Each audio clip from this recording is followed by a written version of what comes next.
तो बच्चों हम आपको आंशिक भिन्नों द्वारा समाकलन चैप्टर पढ़ा रहे थे, जिसका आज यह तीसरा पार्ट है।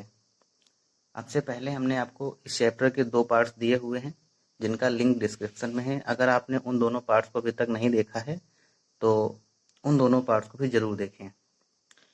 तो बच्चों हमने आपको आंशिक भिन्नों द्वारा समाकलन जो चैप्टर पढ़ा रहे हैं, इसके हमने आपको 3 टाइप बताए थे कि 3 टाइप पर आधारित प्रश्न आपसे परीक्षा में पूछे जाते हैं।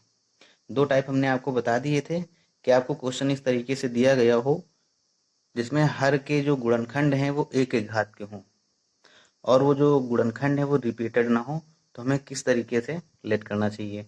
इसके बाद बच्चों हमने आपको टाइप 2 बताया था कि हर में जो गुणनखंड होते हैं वो रिपीटेड हो एक ही एक घात के, लेकिन उनमें से कोई एक गुणनखंड जब रिपीट हो जाए तब हमें किस तरीके से मानना चाहिए। इसी तरीके से बच्चों आज ये तीसरा पार्ट है, तीसरा टाइप है। इस तीसरे टाइप में हमने आपको लिखाया था कि जब हर में एक गुणनखंड ऐसा मिल जाए हमको जो द्विघातीय हो, तो इस तरीके से हमने लिखाया था कि जब हर में द्विघातीय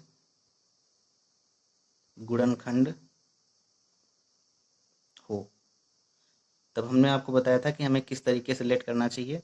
मान लो आपको इस तरीके से क्वेश्चन दिया गया, ऊपर कोई x का फंक्शन है और नीचे एक गुणनखंड आपका एक घात का है और जो दूसरा गुणनखंड है वो द्विघातीय रूप का है, मतलब कि ax² plus bx plus c के टाइप का है। तो जब हमें इस तरीके के प्रश्न दिए जाएं तो हमें जब आंशिक भिन्नों में उनको ब्रेक करना रहे तो हमें किस तरीके से ब्रेक करना रहता है बच्चों। a अपॉन में पहला गुणनखंड जो कि एक घात वाला है प्लस bx प्लस c, जो द्विघात वाला गुणनखंड होता है उसको नीचे लिखने से पहले इसके ऊपर हम लिखते हैं bx प्लस c अपॉन में बच्चों ax² plus bx plus c। ये हमारी क्रिया रहती है इसको मानने की। तो आशा करते हैं आपको ये बात समझ में आई होगी। इसके ऊपर बेस्ट क्वेश्चन हम आपको करा रहे हैं, ध्यान से समझिएगा। एक कॉपी और एक पेन ले लीजिएगा बच्चों और लिखते हुए चलिएगा साथ में, तो आपको ज़्यादा समझ में आएगा। बेस्ट क्वेश्चन की अगर हम बात करें, एक क्वेश्चन लेते हैं, हमें याद आ रहा है क्वेश्चन। मान लो आपको इस तरीके से क्वेश्चन दिया गया हो, आपको इंटीग्रेशन करना हो x प्लस 1 अपॉन में x² प्लस 1। तो बच्चों आपको देखने से पता चल रहा है कि ये जो क्वेश्चन आपको दिया गया है इसमें एक गुणनखंड ऐसा है जो द्विघात समीकरण के रूप में है। अब आप ये ना कहिएगा कि इसमें पूरा नहीं, कोई x का फंक्शन तो इसमें नहीं है। तो द्विघात समीकरण में बस x की जो मैक्सिमम पावर है वो 2 होनी चाहिए। तो इस गुणनखंड में आपको x की मैक्सिमम पावर एक 2 दिखाई दे रही है, बाकी सारे पद जो हैं वो तो हैं ही। इसमें x वाला नहीं है तो उसको अपनी तरफ से हम लेट कर लेंगे कि 0x लिखा हुआ है, हालांकि उसकी हमें कोई ज़रूरत नहीं है, समझने के लिए कि ये भी द्विघात समीकरण के रूप में ही लिखा है। तब अब हम इसको किस तरीके से लेट करेंगे, तो हमने बच्चों आपको बताया था कि जब भी हम इंटीग्रेशन के क्वेश्चन को सॉल्व करते हैं, मतलब आंशिक भिन्नों के द्वारा सॉल्व करते हैं इंटीग्रेशन के क्वेश्चंस को, तो जो हमें लेट करना रहता है, मानना रहता है ABC करके, तो हम ये भूल जाते हैं कि हमें इंटीग्रेशन में कुछ दिया गया है। हम सिर्फ इंटीग्रेशन के अंदर वाले पद को नोट करते हैं। क्या है? 1 अपॉन में x प्लस 1 और x² प्लस 1। अब इसको हम किस तरीके से लेट करेंगे। ऊपर x का फंक्शन हो भी सकता है, नहीं भी हो सकता है, कोई दिक्कत नहीं। आप इसको ऐसे लेट कर लीजिए कि लिखा हुआ है 0x प्लस 1, तो ऊपर x का फंक्शन आपको दिख गया।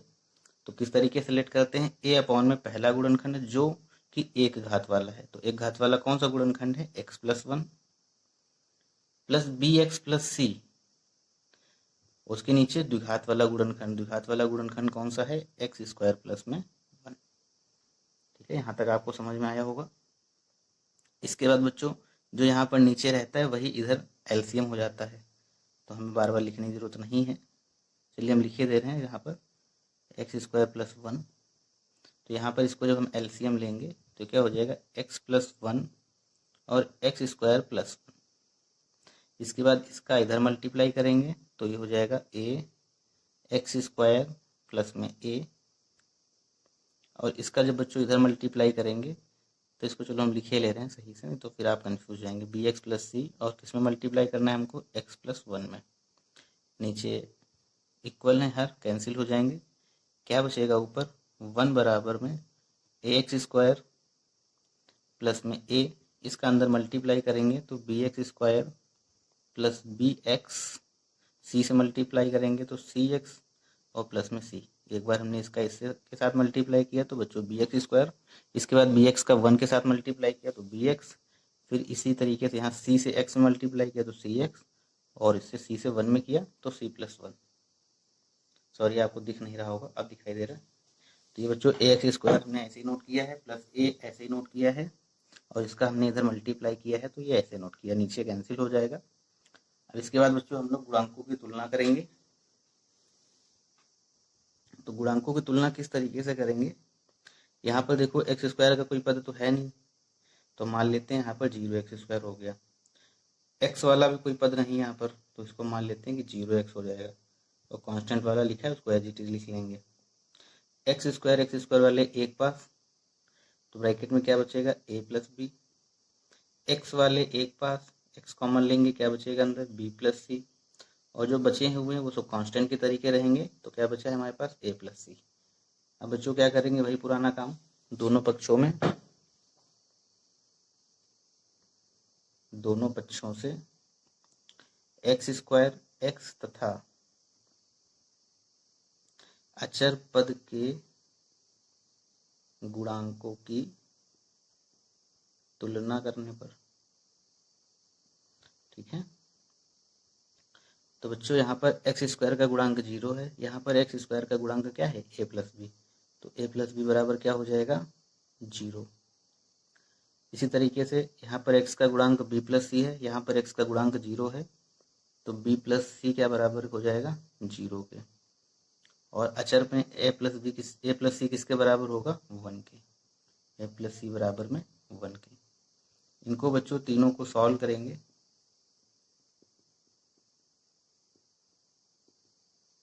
तीनों को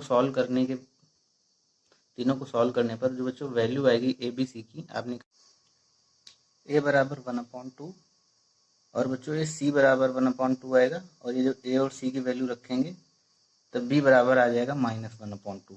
a की वैल्यू आ गई है 1/2, यहाँ पर जब हम पुट करेंगे तब c की वैल्यू हमें मिल जाएगी। c की वैल्यू कितनी मिलेगी 1/2, और c की वैल्यू को जब हम यहाँ पर पुट करेंगे तब बच्चों b की वैल्यू हमें मिलेगी -1/2। तो आशा करते हैं यहाँ तक आपको समझ में आया होगा।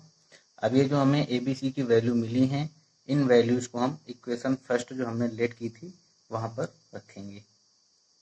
ये है बच्चों इक्वेशन फर्स्ट। यहाँ पर हमें a की वैल्यू रखनी है 1/2, b की वैल्यू रखनी है -1/2, और बच्चों c की वैल्यू रखनी है प्लस में 1/2।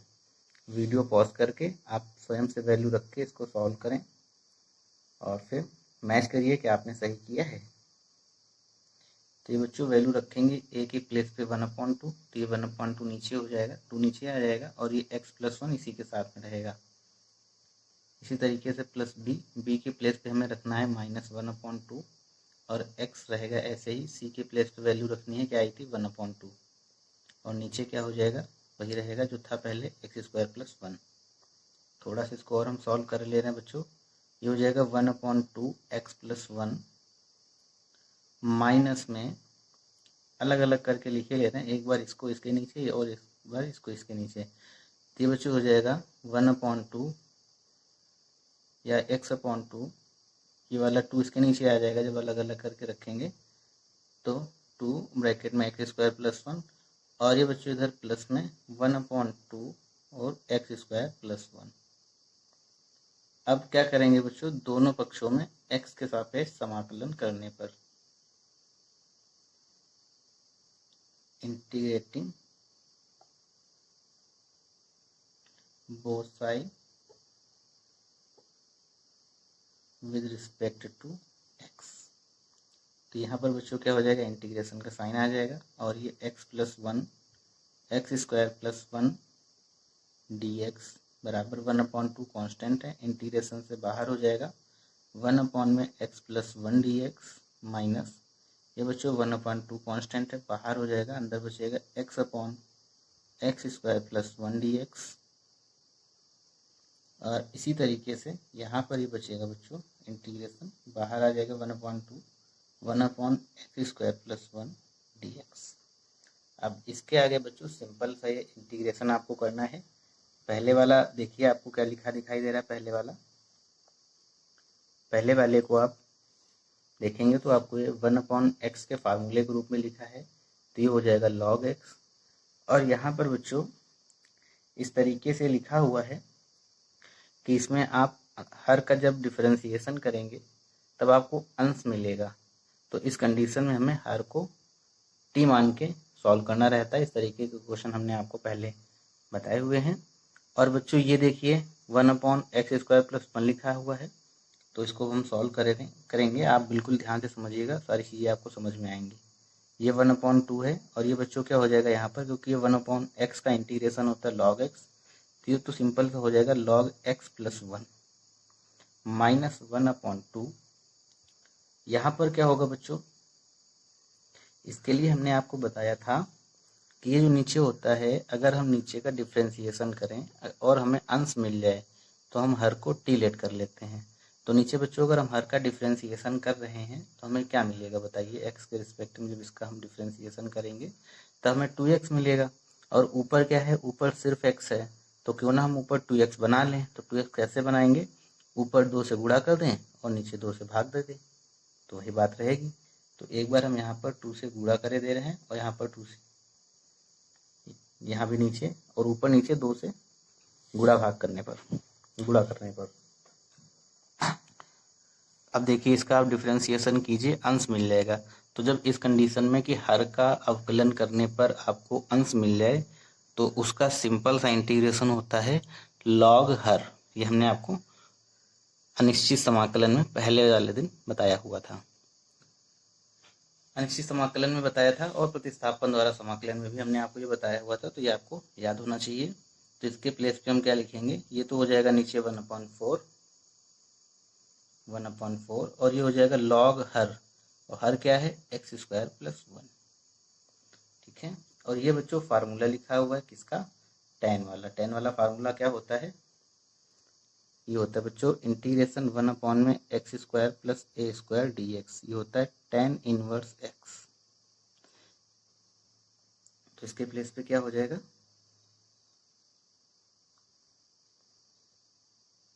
1/2, यहाँ पर 1 होता है बच्चों tan इनवर्स x + c। यही बच्चों बस आंसर है, इसको ज़्यादा बढ़ाने की जरूरत नहीं है, बस यहीं तक हमारा ये आंसर है। तो आशा करते सभी बच्चों को समझ में आया होगा। बस इसमें मेन कहानी बस ये थी लेट करने वाली, बाकी ABC की वैल्यू निकालनी रहती है और ABC की वैल्यू निकाल के जिसमें हम ब्रेक करते हैं उसी में रखने के बाद सिंपल सा इंटीग्रेशन आपको करना रहता है। फिर उसके बाद इंटीग्रेशन का जो पार्ट रहता है बहुत आसान रहता है। उसमें अगर आपको फार्मूले लर्न है तो आप आसानी से उसका इंटीग्रेशन कर सकते हैं, कोई विशेष लॉजिक नहीं लगाना रहता है। मेन लॉजिक रहता है ABC की वैल्यू निकालने का, मेन लॉजिक रहता है उसको ब्रेक करने का। तो ब्रेक करने के हमने आपको तीनों तरीके बता दिए हुए हैं, तीनों टाइप बता दिए थे। पहला वाला बता दिया था, दूसरा बता दिया था और ये तीसरा था। तीसरा हम फिर से एक बार रिपीट करे दे रहे, क्या टाइप होता है ये, जिसमें बच्चों हर में एक ऐसा गुणनखंड हो जो द्विघात के रूप में हो। तो हमें जो लेट करने का तरीका रहता है वो a/, में जो सिंगल एक घात का है उसको अलग करके लिख लेते हैं, प्लस में bx/c बटे जो द्विघात समीकरण रहती है वो लिखेंगे। यानी कि द्विघात समीकरण के ऊपर हमें क्या लेट करना है, bx प्लस में c। और जो सिंगल लिखा हुआ है तो उसके प्लेस में हमें क्या लिखना है, a/x प्लस अल्फा, यानी कि पहला गुणनखंड जो सिंगल घात का होता है। ठीक है, तो आशा करते हैं सभी बच्चों को समझ में आया होगा। इसको नोट कर लीजिए, इसकी स्क्रीनशॉट आप लेना चाहें तो स्क्रीनशॉट ले लीजिए। अब बढ़ते हैं, इसी के ऊपर एक हम आपको बेस्ट क्वेश्चन और कराए दे रहे हैं ताकि इसमें आपकी पकड़ जो है वो अच्छी हो सके। फिर आप एक्सरसाइज के क्वेश्चंस लगाइएगा और एक पार्ट हम और लेकर के आएंगे जिसमें हम टॉप 5 प्रश्नों को सम्मिलित करेंगे जो कि आपके एग्जाम के व्यू से इम्पोर्टेंट भी रहेंगे और उनकी संभावना भी रहेगी कि उसी टाइप का कोई ना कोई प्रश्न आपसे एग्जाम में पूछ लिया जाएगा। तो इसके ऊपर बेस्ड एक क्वेश्चन हम आपको और कराए दे रहे हैं, प्रैक्टिस कराए दे रहे हैं, सभी बच्चे लास्ट तक बने रहेंगे। मान लो बच्चों आपको ये नेक्स्ट क्वेश्चन दिया गया है, आपको इंटीग्रेशन करना है dx/1 + x - x² - x³ का। तो बेहद आसान सा क्वेश्चन है, आप देख के बिल्कुल घबराइएगा नहीं। देखो हमने आपको बताया था बच्चों, जब भी हमें आंशिक भिन्नों के द्वारा समाकलन करना रहा करे सबसे पहले अगर हर आपको गुणनखंड के रूप में नहीं दिए गए हैं तो आप उनको गुणनखंड के रूप में ब्रेक कर लें। कोशिश करें, चेक करके देखें क्या इसके फैक्टर हो पाएंगे, क्या ये गुणनखंड के रूप में बन पाएगा, क्या कुछ कॉमन हो पाएगा इसमें। अगर इस तरीके से कुछ होता है तो आप सबसे पहले उनके गुणनखंड बनाएंगे। तो बच्चों गुणनखंड कैसे बनेंगे देखिए ध्यान से। इसको आप लिख सकते हैं, यहाँ पर देखिए इन दोनों में 1 कॉमन अगर हम ले लें तो यहाँ क्या बचेगा अंदर 1 + x, और इन दोनों में अगर हम -x कॉमन ले लें तो अंदर क्या बचेगा, x² अगर कॉमन ले लें तो अंदर बचेगा प्लस का 1 और माइनस माइनस प्लस 1 + x। तो इसको मतलब हम क्या लिख सकते हैं, 1 में एक ब्रैकेट में 1 + x और दूसरे ब्रैकेट में 1 - x²। ठीक है बच्चों, यहाँ तक तो आपको समझ में आया होगा, बिल्कुल आसान सा है, कोई दिक्कत नहीं, कोई इशू नहीं यहाँ तक। अब हम जब आंशिक भिन्नों के द्वारा समाकलन करते हैं तो बच्चों हमने आपको बताया था कि इंटीग्रेशन के अंदर जो पार्ट लिखा होता है उसको आप बाहर निकाल के लेट कर लें और थोड़ी देर के लिए आप भूल लें कि आपको इंटीग्रेशन करना है। तब आप यहाँ पर लिखेंगे माना, इसको लिखेंगे 1 में 1 + x और 1 - x²। अच्छा बच्चों 1 - x² को आप क्या लिख सकते हैं, एक ब्रैकेट में 1 + x और दूसरे ब्रैकेट में 1 - x, ऐसे करके भी तो लिखा जा सकता है, बिल्कुल लिख सकते हैं। तो उसको हम लिखे ले रहे हैं 1 + x और दूसरे ब्रैकेट में 1 - x।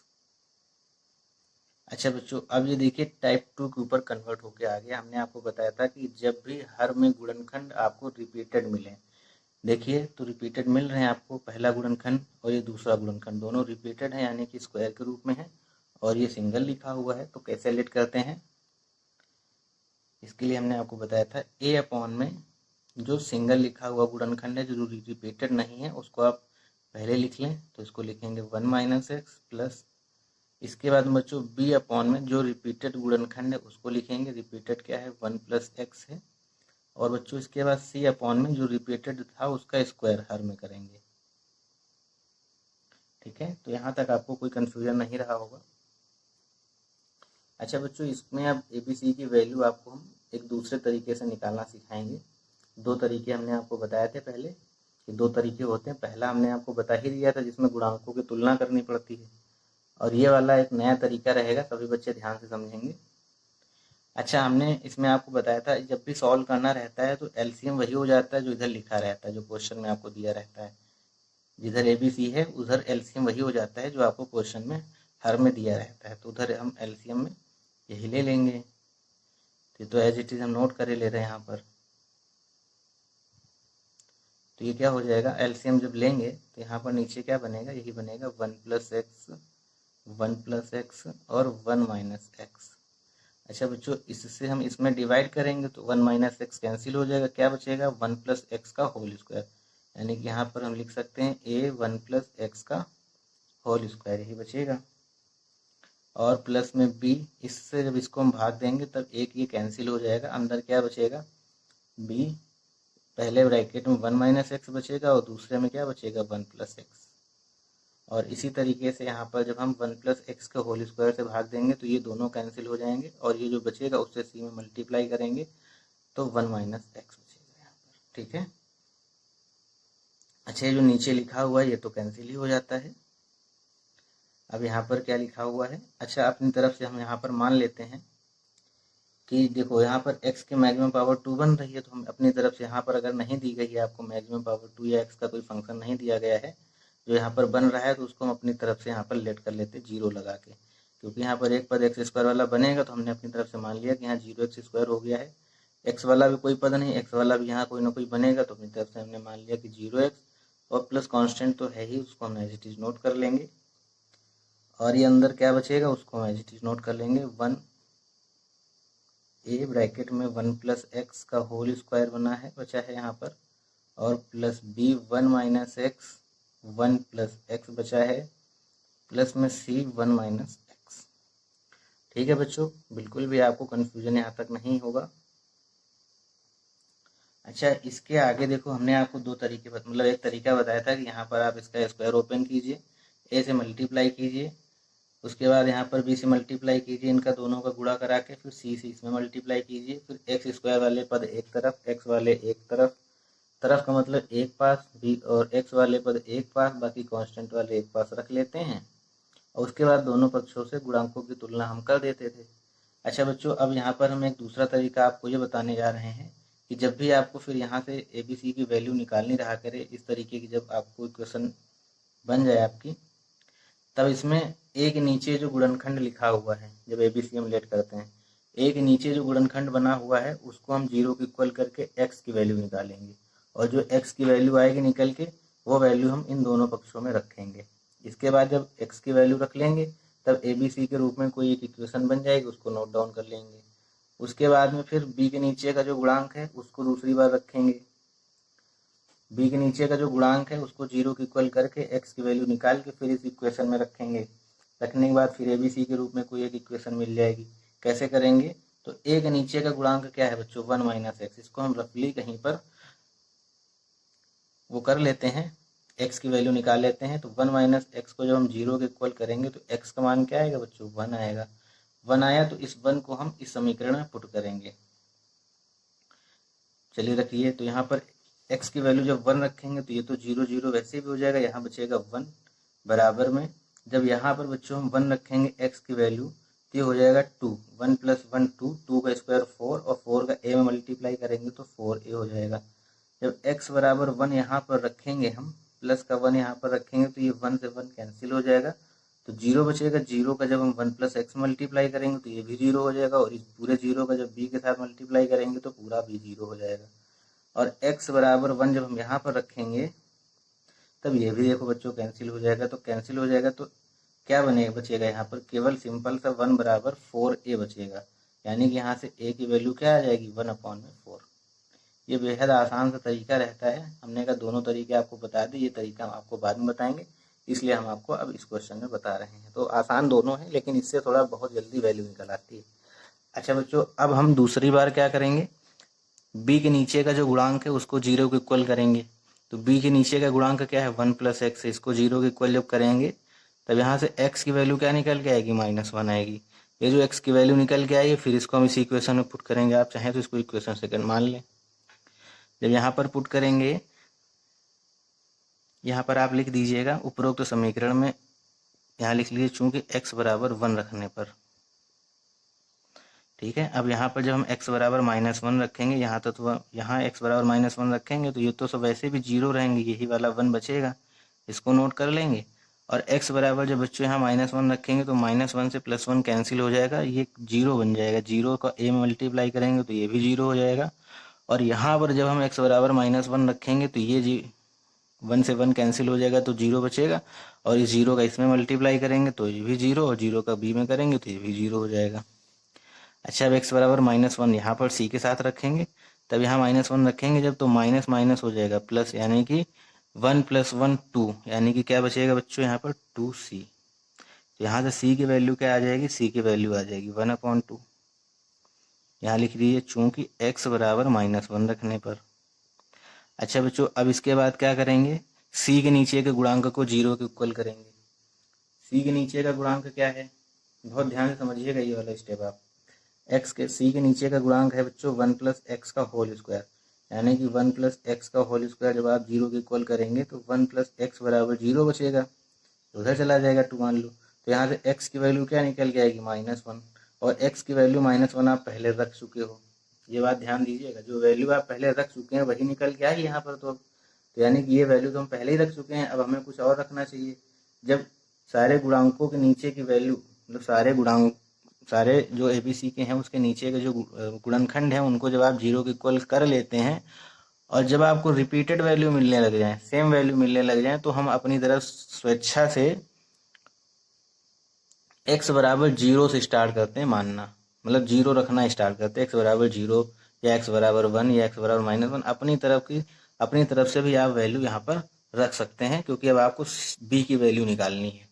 तो सबसे पहले आप 0 भी रख सकते हैं या आप चाहें तो 1 भी रख सकते हैं, क्योंकि आप दोनों पक्षों में रख रहे हैं, इसलिए दोनों तरफ रखने से इक्वेशन भी सेटिस्फाई रहेगी। भाई तो है नहीं जबरदस्ती में एक ही तरफ रख रहे हैं, दोनों तरफ रख रहे हैं ना, तो कुछ भी हम रख सकते हैं क्योंकि वैल्यू हमें निकालनी।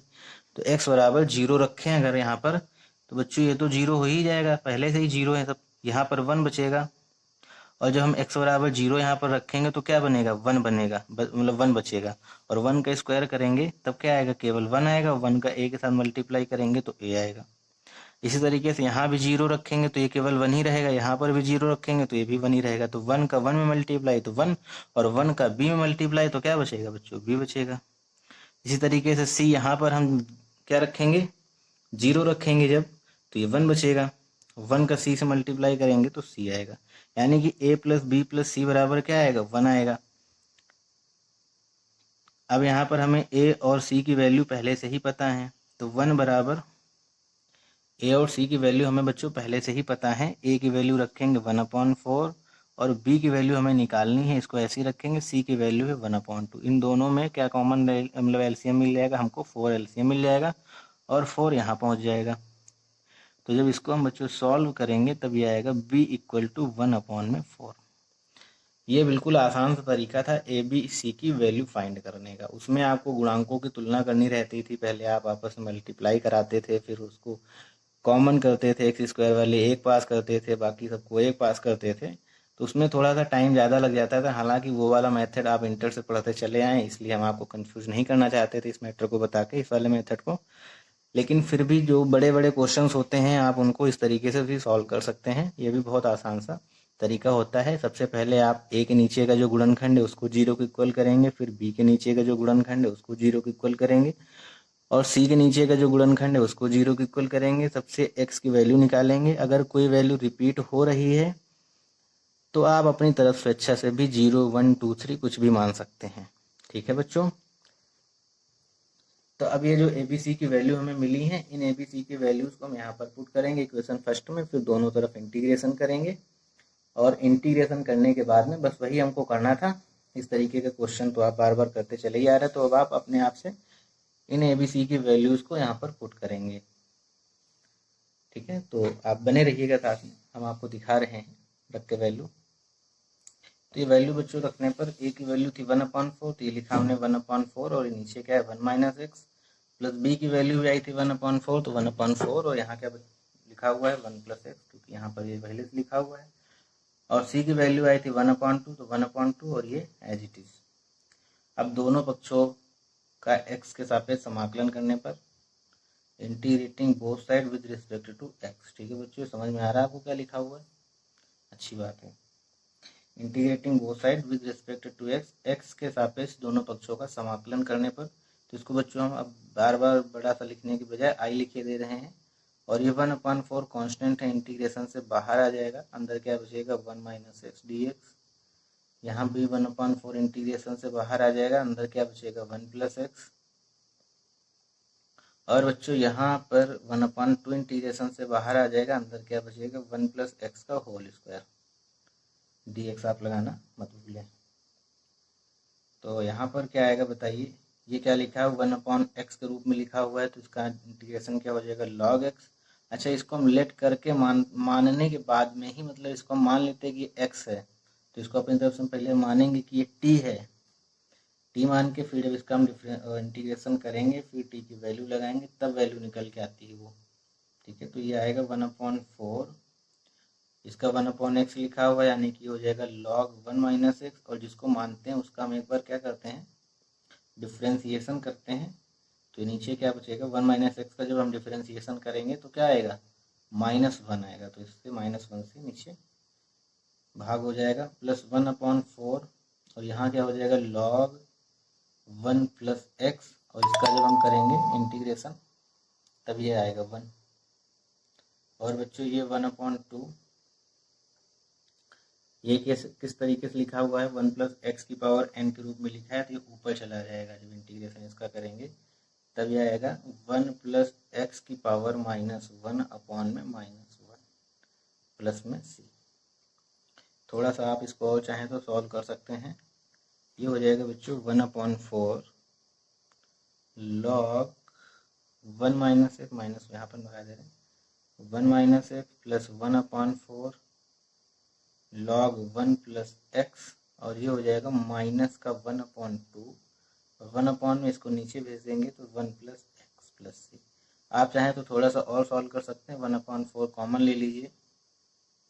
1/4 जब कॉमन लेंगे तो ये हो जाएगा लॉग, इसको हम पहले लिखे ले, इसको बाद में लिखे ले, तो log m minus log n, तो इसको हम पहले लिखे ले तो 1 प्लस एक्स अपॉन में 1 माइनस एक्स। कैसे, मतलब देखो लिखा हुआ है 1/4 इस तरीके, तो 1/4 यहाँ पर जब हम कॉमन ले लेंगे, कॉमन ले लिया हमने, इसको हमने पहले लिख लिया, इसको बाद में लिख लिया, तो log m minus log n यानी कि log m बटे n। और ये बच्चों -1/2 ब्रैकेट में 1 प्लस एक्स प्लस में c। यही छोटा सा आंसर है। फिर से देख लीजिए, शायद आपको दिखाई ना दिया हो।